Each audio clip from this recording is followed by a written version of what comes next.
فرمێسک لە یادی ئاغا عەتای شۆڕیدا. سەلامی خوا لەسەر گیانت لە خەزنەی ڕەحمەتی باری، پیری باوە قوربا تەمکین ئاغا عەتای سەبزەواری. کۆچی پاییزت بەخێرە ئەڕووی ئۆغر باوانی دڵ، بەجێت هێشتین سەر کاروان ئێمە بێپا تۆ پایاری. لەکێ ڕەنجایی یا سەیدی ڕەبی ماڵی بە قوڕ گیرێ، سەراپا ئەمن و ئارامی بە ورد و فکر و ئەزکاری.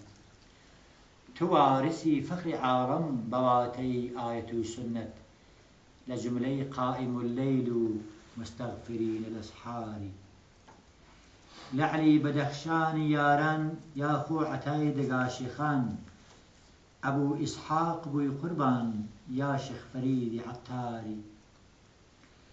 عەتات وێنەی ئەبوو بەکر و حەیات عوسمانی زیلنوورەین، کە فاڕۆقی عیلم و جەهلی لە نەسلی ئالی ئەطهاری.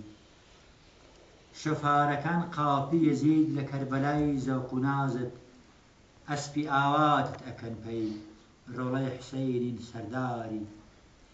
بنووە مەستی جامی کەرەم لە باوەشی موسەننفدا، کونتە قەوامەن خەشووعا موئمنی ڕەمز و ئەسراری.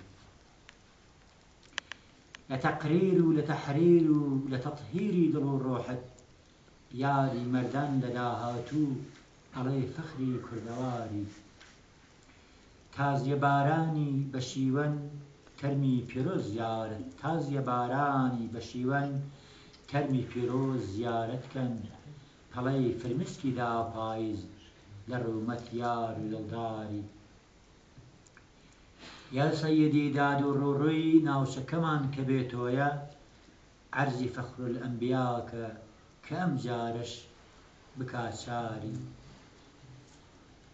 ڕۆڕۆ ناکەین بۆ باخەوان چونکە باخی هاتە سەمەر، وەلی نیحمەت بە ڕەحمەت بێ لە ڕەنجی پار و پێراری.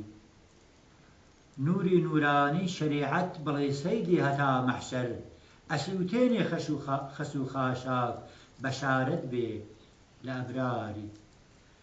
ما ئەخگەری خاکستەرین ساقەی شەرابی کەوسەرین، کە ئاو ناخۆی لەسەر سکڵی پەنا بەخوا کە زاماری.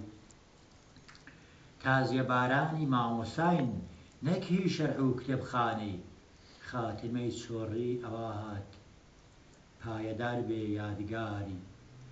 نەخشەکێشی خەندەقی دین با سەلمانی فارسی بێ، ئەی سەرداری ئەوس و خەزرەج تەعەجوب کە لە